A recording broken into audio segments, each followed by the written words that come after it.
Is it true, Shadrach, Meshach, and Abednego, that you do not serve my gods or worship the gold image which I have set up?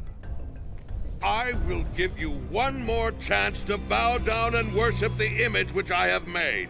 If you refuse, you will be cast immediately into the middle of a blazing furnace! And who is the god who will deliver you from my hands?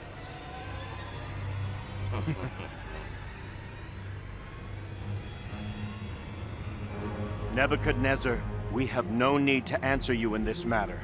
Our God, whom we serve, is able to deliver us from the burning fiery furnace. And he will deliver us from your hand, O king.